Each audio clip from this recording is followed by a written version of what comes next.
Good morning students. विद्यार्थियों, आज का हमारा अध्ययन का विषय है सार्वजनिक संपदा, जिसमें हमने वन और जल संसाधन की हम चर्चा कर रहे थे, जिसमें पिछले वीडियो में मैंने वन संसाधन के बारे में विस्तार से आपसे बात की। आज मैं आपसे चर्चा करूँगा भूजल या सतही जल के अतिदोहन।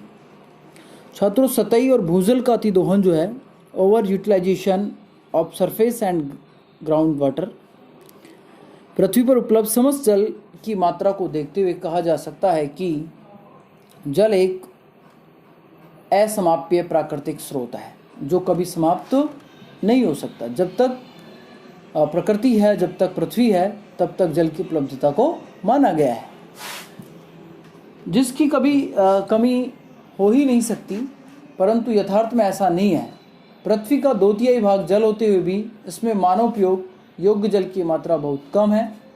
इसका कारण यह है कि पृथ्वी पर प्राप्त कुल जल का अधिकांश भाग, लगभग 97%, समुद्र में पाया जाने वाला लवणीय जल है, जिसका उपयोग न पीने में किया जा सकता है और न सिंचाई या अन्य कार्यों में किया जा सकता है। शेष 3% जल का अधिकतर भाग भूमिगत जल तथा कुछ वायुमंडल में वाष्प के रूप में है। केवल 0.6% जल ही सतही जल स्रोतों के रूप में मिलता है, जिसका उपयोग सुगमता पूर्वक किया जा सकता है। यथार्थ में घरेलू जल प्रदाय का थोड़ा अंश ही पीने के काम में आता है, जबकि अधिकांश भाग नहाने धोने, सफाई के काम तथा उद्यानों की सिंचाई में खर्च होता है। उद्योगों के लिए भी पर्याप्त जल की मात्रा में तीव्रता में वृद्धि हो रही है। छात्रों, निम्न तालिका में सामान्य भारतीय नगर में आवश्यक रूप से जल की मात्रा लीटर में प्रति व्यक्ति प्रतिदिन उपभोग की जा रही है उसको दर्शाया गया है, जिसको मैं आपको यह बताना चाहूँगा कि घरेलू क्षेत्रों में हम प्रति व्यक्ति कितना जल का उपयोग कर रहे हैं। तो घरेलू क्षेत्र में हम 135 लीटर प्रति व्यक्ति प्रतिदिन उपभोग कर रहे हैं, जबकि औद्योगिक क्षेत्र में हम लगभग 40 लीटर प्रति व्यक्ति प्रतिदिन खर्च कर रहे हैं। सार्वजनिक क्षेत्र में हम 27 लीटर प्रति व्यक्ति प्रतिदिन खर्च कर रहे हैं। अग्निशमन क्षेत्र में हम 27 लीटर प्रतिदिन प्रति व्यक्ति कर रहे हैं। कुल मिलाकर हमारा जल का जो उपयोग है वो 270 लीटर प्रतिदिन प्रति व्यक्ति है। छात्रों, तालिका से यह स्पष्ट होता है कि एक सामान्य भारतीय नगर में प्रति व्यक्ति प्रतिदिन लगभग 270 लीटर जल की मात्रा का उपयोग किया जा रहा है। सारणी 2 में दर्शाया गया है कि विश्व में जल की संभावित मांग कितनी है, जल की आवश्यकता कितनी है और व्यर्थ में चले जाने वाले जल की मात्रा कितनी है। तो सिंचाई के क्षेत्र में जल की आवश्यकता 7000 घन किलोमीटर्स है और व्यर्थ चले जाने में 4800 घन किलोमीटर्स है। घरेलू क्षेत्र में 600 घन किलोमीटर्स है, व्यर्थ इसका 100 घन किलोमीटर्स होता है। औद्योगिक क्षेत्र में ये 1700 घन किलोमीटर्स की आवश्यकता को महसूस करता है, जबकि व्यर्थ चले जाने वाले जल में 170 घन किलोमीटर्स की मात्रा को माना गया है। छात्रों, अपशिष्ट पदार्थों का तनुकरण होता है, इनको धोने वगैरह में 9000 घन किलोमीटर जल की आवश्यकता है। अन्य क्षेत्रों की यदि हम बात करें तो अन्य क्षेत्रों में लगभग 400 घन किलोमीटर जल की आवश्यकता होती है। इतना ही इसमें व्यर्थ हो जाता है। तो कुल मिलाकर हमें जो पूरी दुनिया के अंदर जल की जो आवश्यकता है वो है 8700 घन किलोमीटर्स, जबकि व्यर्थ चले जाने वाले जल की मात्रा पूरी दुनिया के अंदर 5470 घन किलोमीटर्स है। छात्रों, विश्व में कुल जल की संभावित मांग 8700 घन किलोमीटर होने की है, जिसमें से 5470 घन किलोमीटर जल की मात्रा व्यर्थ चली जाती है। छात्रों, हम आगे चर्चा करें कि जल के स्रोत कौन कौन से हैं। तो सोर्स ऑफ वाटर की बात करेंगे तो प्रकृति में जल का प्रमुख स्रोत वर्षा है। सूर्य की गर्मी से पृथ्वी के विभिन्न जलाशयों में एकत्रित जल वाष्पीकृत होकर वायुमंडल में बादलों का निर्माण करता है। वायुमंडल में तापीय परिवर्तन के फलस्वरूप इन बादलों में उपस्थित जल वर्षा जल ओलों के रूप में पुनः पृथ्वी पर पहुंच जाता है। पृथ्वी पर उपस्थित जल स्रोतों में मुख्य रूप से दो वर्गों में हम इसको विभाजित कर सकते हैं। एक सरफेस सोर्स होते हैं जो भूमि के ऊपर पाए जाते हैं, भूमि की ऊपरी सतह पर पाए जाते हैं, सरफेस स्रोत, जिनको पृष्ठ स्रोत भी कह सकते हैं। दूसरा ग्राउंड सोर्स होता है जिनको हम पृष्ठ सोर्स कह सकते हैं, जो भूमि के निचले भाग में पाए जाते हैं। तो नंबर एक, हम सरफेस सोर्स की बात करें तो ये पृथ्वी की सतह के ऊपर के लिए स्रोत हैं। ये जल के सबसे अधिक सुविधाजनक स्रोत हैं। हम दिन प्रतिदिन जल उपयोग इसी स्रोत के माध्यम से करते हैं। इस स्रोत में निम्नलिखित स्रोतों को शामिल किया गया है। स्ट्रीम्स हैं, लेक्स हैं, पॉन्ड्स हैं, रिवर्स हैं और इम्पाउंड रिवर्जेंस। तो छात्रों, इसमें जो सरफेस सोर्स है वाटर का, उसमें जो शामिल किए हमने, उनमें धाराएं, झीलें, तालाब जिनको कहते हैं, नदियाँ और तालित जलाशय, कुंडिकाएं व संचित वर्षा जल, ये सरफेस सोर्स के तहत इनको हम पढ़ते हैं। दूसरा अपना भूम स्रोत बनता है जिसको हम ग्राउंड सोर्स कहते हैं। वर्षा का जल रिस कर भूमि की निचली सतहों में जाकर विभिन्न भूम स्रोतों के रूप में एकत्रित हो जाता है। इस जल को भूमिगत जल भी कहते हैं। इसके अंदर जो सोर्स शामिल किए हैं हमने, उसमें आपके झरने हैं, अंतःस्पंदन गैलरियाँ हैं और सरंदन नल गैलरियाँ हैं और कुएं हैं। ये मुख्य रूप से दो प्रकार से हम जल के स्रोतों को पढ़ सकते हैं। एक तो भूमि की सतह वाले सोर्स और एक भूमिगत स्रोत। ठीक है, आगे हम बात करेंगे छात्रों जल प्रदूषण के स्रोत। किन किन घटकों से जल प्रदूषित हो रहा है, वो स्रोत कौन कौन से हैं जो जल को प्रदूषित कर रहे हैं, उनकी हम यहाँ बात करेंगे। तो अधिकांश जल प्रदूषण जल में मानवीय गतिविधियों के फलस्वरूप प्रदूषणकारी पदार्थों के अत्यधिक मात्रा में मिलने से होता है। साथ ही कुछ जल प्रदूषण प्राकृतिक कारणों से भी होता है। इसमें नंबर एक हम बात करें जल प्रदूषण के प्राकृतिक स्रोत। तो प्राकृतिक स्रोत जो प्रकृति से हो रहे हैं और मानवीय स्रोत जो मानव द्वारा आर्थिक क्रियाएं की जा रही उनसे हो रहे हैं। तो हम प्राकृतिक सोर्स की बात करें कि भूक्षरण, खनिज पदार्थ, पौधों की पत्तियां, ह्यूमन पदार्थ, प्राणियों के मलमूत्र इत्यादि के मिलने से जल का प्रदूषण प्राकृतिक रूप से होता है। परंतु यह प्रदूषण इतनी मंद गति से होता है कि सामान्यतः उसके कोई गंभीर प्रभाव परिलक्षित नहीं होते हैं। कभी कभी कुछ प्राकृतिक कारणों से हुआ अल्प प्रदूषण भी प्रबलता धारण कर लेता है, जिसके अनेक दुष्प्रभाव देखने को मिलते हैं। छात्रों, कुओं, तालाब, नदी तथा झरनों का जल जिन स्थानों पर बहता हुआ आता है या एकत्रित रहता है, वहाँ की भूमि में यदि खनिजों की मात्रा अधिक होती है तो वह भी जल में मिल जाते हैं। यही कारण है कि जल में अनेक धातुएं प्राकृतिक रूप से मिलती हैं जिनके कोई दुष्प्रभाव दिखाई नहीं देते हैं। किंतु जब धातुओं में विषैले पदार्थ, टॉक्सिक जो एलिमेंट्स होते हैं, विषैले पदार्थ होते हैं, तो जल प्रदूषित हो जाता है। आर्सेनिक, सीसा, कैडमियम तथा पारा इसके मुख्य उदाहरण हैं। ठीक है, अब हम बात करते हैं जल प्रदूषण के मानवीय स्रोत। जो मानव के द्वारा जो आर्थिक क्रियाएं की जा रही हैं या मानव के द्वारा जो क्रियाएं की जाती हैं, उनके द्वारा जल में जो प्रदूषण हो रहा है उसकी मैं बात कर रहे हैं। तो इसमें झरने, तालाब तथा नदियों के जल में स्वतः स्वच्छीकरण की प्रक्रिया प्राकृतिक रूप से चलती रहती है।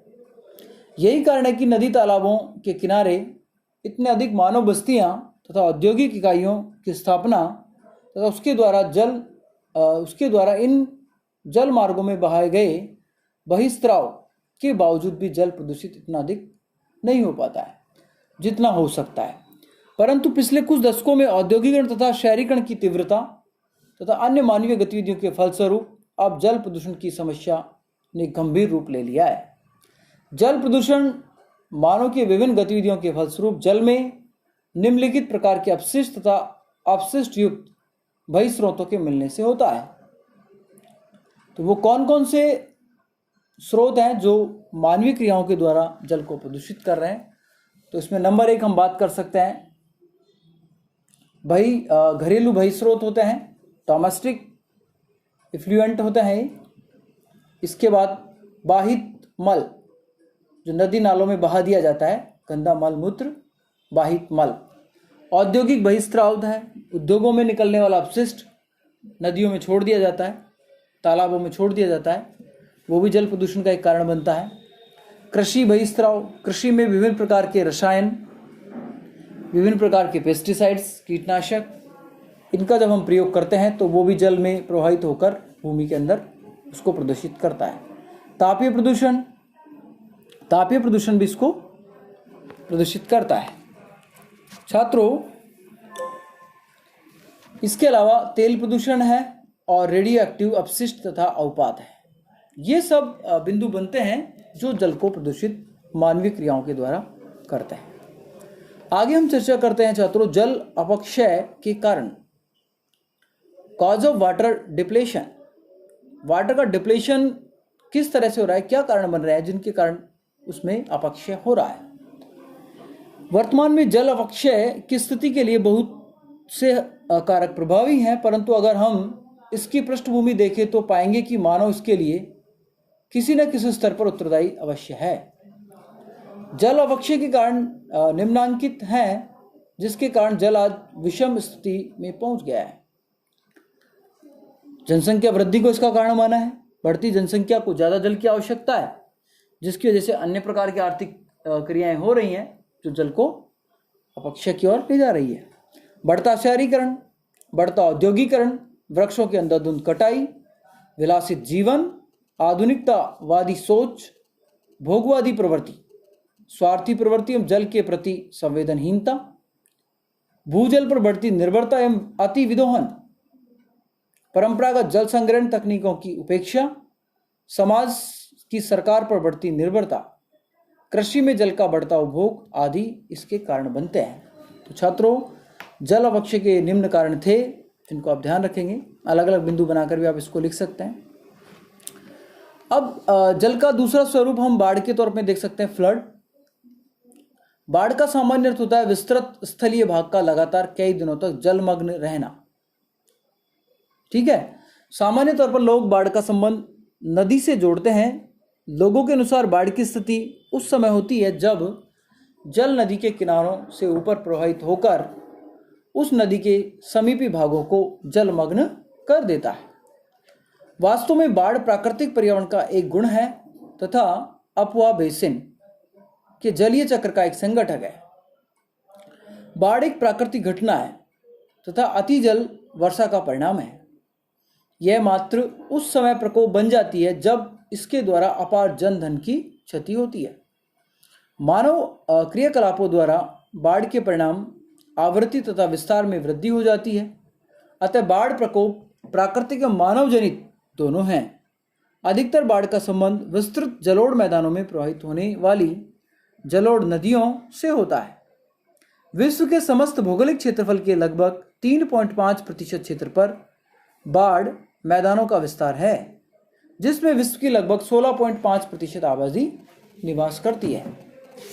छात्रों, बाढ़ का मतलब अति जल मग्न वाली स्थिति को माना गया है, जिसमें ज़्यादा पानी जब बारिश का हो जाता है तो उस क्षेत्र में बाढ़ की स्थिति बन जाती है। अब बाढ़ आने के कारण क्या क्या हो सकता है? तो नदियों में बाढ़ प्राकृतिक और मानव जनित कारकों द्वारा प्रतिफलित है। प्राकृतिक और मानव जनित बाढ़ के कारणों के सापेक्षित महत्व में स्थानीय विभिन्नताएं पाई जाती हैं।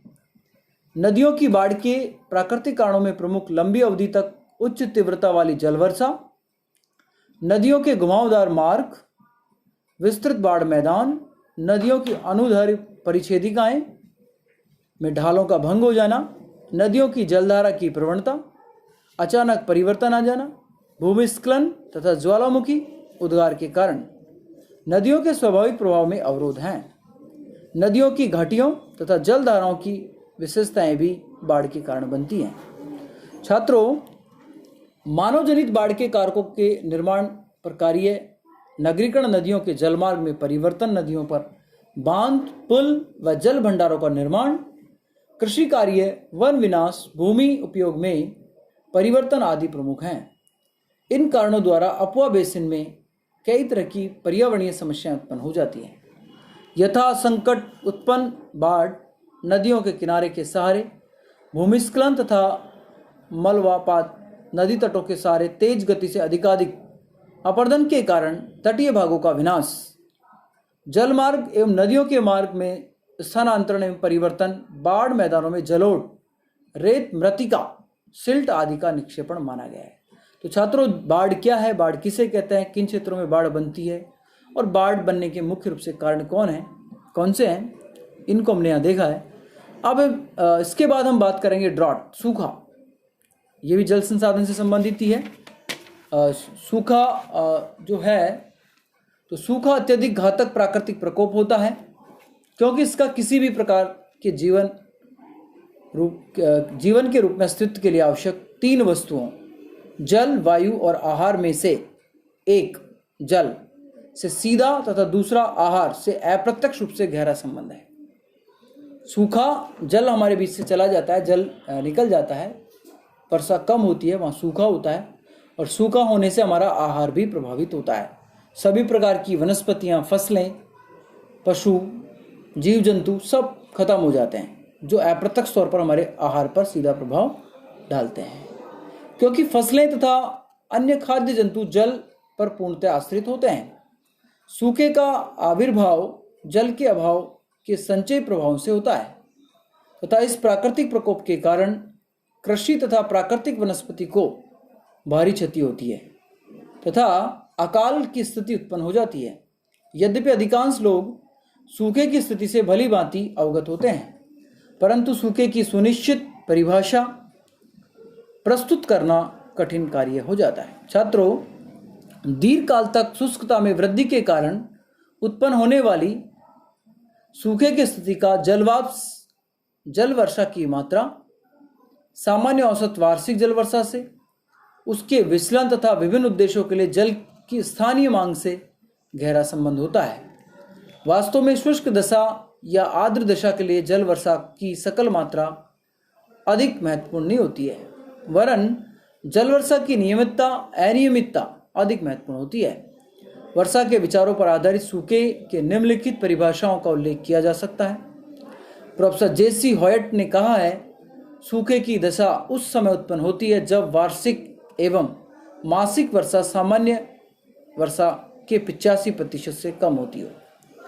जो हमारी सामान्य वर्षा होती है उसमें वार्षिक और मासिक वर्षा यदि 85% से कम होती है तो वो सूखे की श्रेणी में आता है, ऐसा जेसी हॉयट कहते हैं। प्रोफेसर सीजी बेट्स कहते हैं, छात्रों, सूखे की स्थिति उस समय उत्पन्न होती है जबकि वार्षिक वर्षा सामान्य वर्षा की 75% या उससे कम तथा मासिक वर्षा सामान्य मासिक वर्षा की 60% या उससे कम होती है। तो आंकड़ों में जेसी बेट्स ने इसको 75% या 60% से कम माना है। ब्रिटिश रेनफॉल ऑर्गेनाइजेशन की यदि हम बात करें तो 1936 ने सूखे को 3 प्रकार से विभक्त किया है। निरपेक्ष सूखा, जब लगातार कम से कम 15 दिनों तक प्रतिदिन 0.01 इंच से कम वर्षा हो। आंशिक सूखा, जब कम से कम 29 दिनों तक लगातार औसत वर्षा का 0.01 इंच या उससे कम वर्षा हो। और शुष्क दौर, जब लगातार 15 दिनों तक दैनिक वर्षा का 0.04 इंच से कम वर्षा हो। छात्रों, डी.ए. रामदास कहते हैं, सूखे के समय 1 सप्ताह तक वर्षा सामान्य की आधी या उससे कम हो जाती है, इसे सूखा कहा गया है। इंडियन मेट्रोलॉजिकल जो डिपार्टमेंट है उसके अनुसार यदि हम बात करें कि वो सूखे को कैसे निर्धारित करते हैं, तो जो मेट्रोलॉजिकल जो विभाग होता है, जिसको मौसम विभाग कहते हैं हम, जो मौसम के संदर्भ में विभिन्न प्रकार की भविष्यवाणी करता है, उसके अकॉर्डिंग यदि हम बात करें तो उन्होंने सूखे को प्रदर्शित किया है। उस दशा को सूखा कहते हैं जबकि किसी भी क्षेत्र में सामान्य वर्षा से वार्षिक वर्षा 75% से कम होती है। आईएमडी ने सूखे को 2 वर्गों में विभक्त किया है। प्रचंड सूखा, जबकि वर्षा का अभाव सामान्य वर्षा से 50% से अधिक हो जाता है, और सामान्य सूखा, जबकि वर्षा का अभाव सामान्य वर्षा से 50 से 25% के बीच में रहता है। छात्रों, आईएमडी जो इंडियन मेट्रोलॉजिकल जो डिपार्टमेंट है, मौसम विज्ञान जो विभाग है, उसकी यदि हम बात करें तो उन्होंने 75% से कम वर्षा, जो सामान्य से वर्षा से वास्तविक वर्षा 75% से कम होती है, तो उसको सूखे की श्रेणी में शामिल किया है।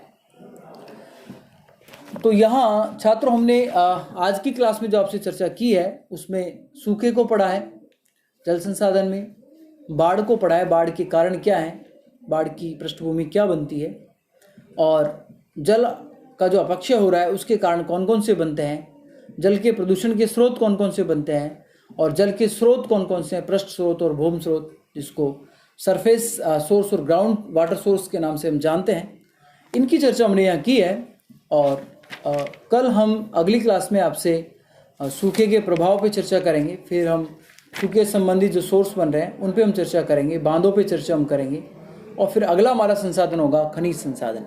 जल संसाधन यहाँ कंप्लीट हो जाएगा, उसके बाद फिर हम खनिज संसाधन पर आपसे अगले वीडियो में चर्चा करेंगे। आप इस वीडियो को अच्छे तरीके से सुन लें, इसमें सिंपली सब कुछ आपको क्लियर किया गया है। फिर भी किसी तरह का आपको समझ नहीं आता है या आपको समझने में दिक्कत आती है तो आप निश्चित तौर पर हमसे पूछ लें, उसका आपका समाधान कर दिया जाएगा, ठीक है ना। और इसके बाद जो पर्यावरणीय अर्थशास्त्र का ये पेपर आपका, ये बड़ा सिंपल पेपर है, इसको आप पढ़ते रहिएगा। धन्यवाद।